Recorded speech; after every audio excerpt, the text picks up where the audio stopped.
സ്കൂളിലൊരു paint അടിച്ചാൽ, ഒരു റോഡിനൊരു boulder വിരിച്ചിട്ട് ഒരു സൈഡ് കെട്ടിക്കഴിഞ്ഞു കഴിഞ്ഞാൽ അത് പത്രപരസ്യം കൊടുക്കുന്ന ഗവൺമെന്റിന്റെ ഇത്തരത്തിലുള്ള കാര്യങ്ങളിലൂടെയാണോ ജനങ്ങൾ ഇത്തരം കാര്യങ്ങൾ അറിയുന്നത്? അല്ല, ഈ മാധ്യമ പ്രവർത്തകർ കഷ്ടപ്പെട്ടിട്ടാണ് ഇത്തരം കാര്യങ്ങൾ ജനങ്ങളിലേക്ക് എത്തിക്കുന്നത്. അത് ചെയ്യാനല്ലേ ആ പെൺകുട്ടി ഇന്ന് അവിടെ പോയത്.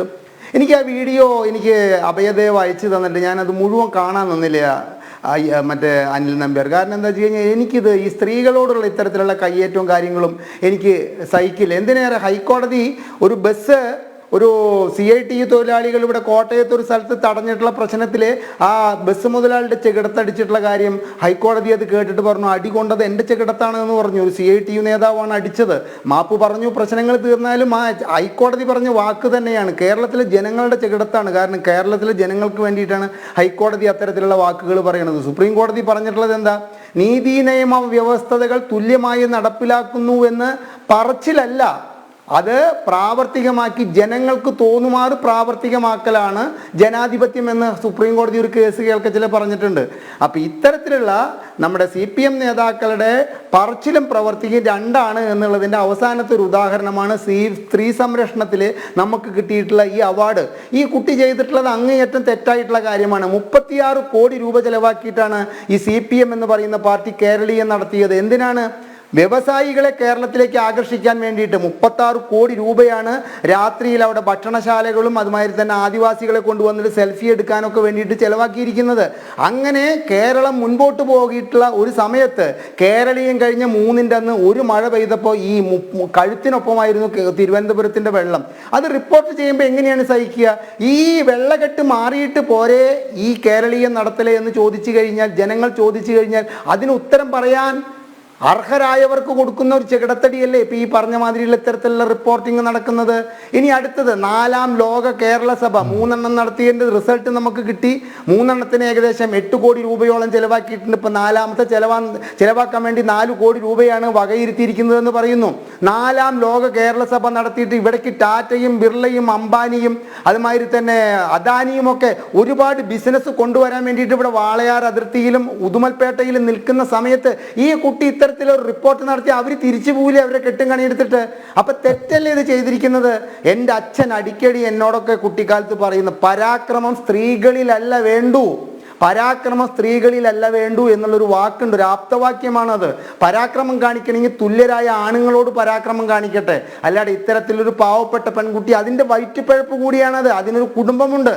അവിടെ അത് റിപ്പോർട്ട് ചെയ്യാൻ പോയപ്പോൾ മറ്റൊരു റിപ്പോർട്ടർ ഇവിടെ പരീക്ഷ എഴുതാതെ ഒരു ബഹുമാന്യനായ SFI നേതാവ് പാസ്സായതുമായി ബന്ധപ്പെട്ടിട്ടുള്ള ഒരു വാർത്ത കൊടുത്തതിൻ്റെ പേരിൽ ആ പെൺകുട്ടിയുടെ പേരിൽ FIR ഇട്ട സംസ്ഥാനമാണ് കേരളം എന്ന് ആലോചിച്ച് നോക്കണം. അപ്പം മാധ്യമപ്രവർത്തകരോട് ഈ സർക്കാരിനും ഈ സർക്കാരിനെ നയിക്കുന്ന CPM എന്ന് പറയുന്ന പാർട്ടിക്കും അവരുടെ പ്രാദേശിക നേതാക്കൾക്കുമുള്ള കാഴ്ചപ്പാട് അങ്ങേയറ്റം അപച്യുതി നേരിട്ടുകൊണ്ടിരിക്കുന്ന ഒരു കാഴ്ചപ്പാടോടു കൂടിയാണ് അവർ മുൻപോട്ട് പോകുന്നത്. ഇത് അധിക നാളൊന്നും ഇത് നിലനിൽക്കില്ല. കാരണം ഇതൊക്കെ ചോദ്യം ചെയ്യപ്പെടും. നമ്മളൊന്നുമല്ല ചോദ്യം ചെയ്യപ്പെടുക, നമ്മളെപ്പോലുള്ളവർ. നമ്മളെന്ന് പറയുമ്പോൾ ഞാൻ സംഘപരിവാറിൻ്റെ ആളായിട്ടൊന്നും അല്ലാട്ടോ ഞാൻ പറയുന്നത്, ഞാൻ നിഷ്പക്ഷനായ ഒരു വ്യക്തി എന്ന നിലയ്ക്ക് പറയുകയാണ്. ഞങ്ങളെപ്പോലുള്ള നിഷ്പക്ഷരായ വ്യക്തികൾക്ക് മാത്രമൊന്നുമല്ല ഇത് ചോദ്യം ചെയ്യപ്പെടാൻ. പാർട്ടിക്കുള്ളിൽ തന്നെ ഇന്ന് ഞാൻ ഈ വിഷയവുമായി ബന്ധപ്പെട്ടിട്ട് എനിക്ക് അടുത്ത CPM-ൻ്റെയും DYFI-യുടെയും SFI-യുടെയും ഒക്കെ സുഹൃത്തുക്കളുമായി സംസാരിച്ചപ്പോൾ പറഞ്ഞു, ഇതൊന്നും ഒരു ശരിയായിട്ടുള്ള നടപടിയല്ല. ഈ കുട്ടി അത് റിപ്പോർട്ട് ചെയ്തിട്ടില്ലെങ്കിൽ വേറൊരാൾ റിപ്പോർട്ട് ചെയ്യും. അപ്പോൾ അവരെ സംബന്ധിച്ചിടത്തോളം ഇതെന്താ വെച്ചാൽ കേന്ദ്രം ഭരിക്കുന്ന പാർട്ടിയോട് അനുഭാവം പുലർത്തുന്ന ഒരു ചാനലിൻ്റെ ഒരു പെൺകുട്ടിക്ക് അവിടെ പറയുന്ന വാക്കുകൾ കേട്ടില്ലേ? ഇത് കൗൺസിലറുടെ തെറ്റുകൊണ്ടാണോ ഈ മണ്ണിടിഞ്ഞത് എന്നൊക്കെ ചോദിച്ചു കഴിഞ്ഞാൽ എന്തൊരു വിഡ്ഢിത്തമാണ്. ഈ കേരളത്തിലെ 500-ലേറെ ഗ്രാമപഞ്ചായത്തുകൾ ഭരിക്കുന്നത് CPM ആണ്. ഏകദേശം 45-ന് മേലെ മുനിസിപ്പാലിറ്റികൾ ഭരിക്കുന്നത് CPM ആണ്. 5 കോർപ്പറേഷനും അവരുടെ കീഴിലാണ്. ഈ സ്ഥലങ്ങളിലെല്ലാം 1, 2, 3 പ്രാവശ്യം ഭരിച്ചിട്ടുള്ളവരാണ് അവർ. ഇപ്പോൾ കൊച്ചിൻ കോർപ്പറേഷൻ്റെ കാര്യം നോക്കിക്കഴിഞ്ഞാൽ ഇപ്പോൾ 8.5 കൊല്ലം കഴിഞ്ഞു, 8.5 കൊല്ലം നടന്നുകൊണ്ടിരിക്കുകയാണ്. എന്താണ് അവർ ഈ കോർപ്പറേഷന് വേണ്ടി ചെയ്തിരിക്കുന്നത്? എത്ര തവണ ഈ കൊച്ചിൻ കോർപ്പറേഷൻ്റെ കാര്യത്തിൽ ഹൈക്കോടതി വടിയെടുത്തിട്ടുണ്ട്. 3 ദിവസം മുമ്പാണ്. ഓരോ പദ്ധതികളും നടപ്പിലാക്കുമ്പോൾ ഓരോ ഓമന പേരിടും. ഓപ്പറേഷൻ ബ്രേക്ക് ത്രൂ, ആനത്തല, കിണ്ടിക്കിടുത. എന്നിട്ട് എന്താണ് നടക്കുന്നത്? തെക്കോട്ട് പണി ഒഴുക്ക് വേണ്ട ഒരു കാന വടക്കോട്ട് പണിയുന്നു.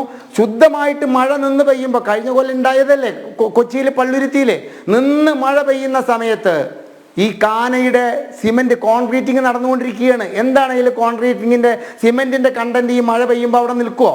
അതിനുള്ള ബോധം വേണ്ടേ?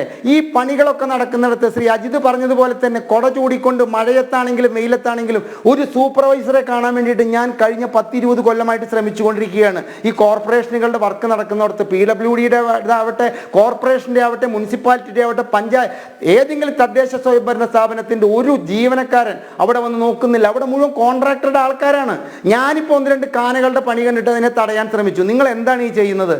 ഇതിൻ്റെ സ്ലോപ്പ് ചേട്ടൻ്റെ പണി നോക്ക് ചേട്ടാ, ഇത് എങ്ങനെയെങ്കിലും തീർത്തിട്ട് ഇതിൻ്റെ ബില്ല് പാസ്സാക്കിയിട്ട് വേണം ഞങ്ങളുടെ മുതലാളിക്ക് പൈസ കിട്ടിയിട്ട് ഞങ്ങളുടെ കണക്ക് തീർക്കാൻ എന്ന് പറയുന്ന തൊഴിലാളികളും അവരെ അനുകൂലിക്കുന്ന പ്രാദേശികമായിട്ടുള്ള ആൾക്കാരും വരുമ്പോൾ നമ്മുടെ നികുതി പണമാണ് ഓരോ മഴക്കാലത്തും ഈ മഴയിലൂടെ ഒഴുകിപ്പോകുന്നത്. ഓരോ മഴക്കാലത്തും ഓരോ തദ്ദേശ സ്വയംഭരണ സ്ഥാപനങ്ങളും കോടിക്കണക്കിന് രൂപയാണ് അനിൽ നമ്പ്യാർ ഈ മഴയുടെ പേര് പറഞ്ഞിട്ട് ചെലവഴിക്കുന്നത്.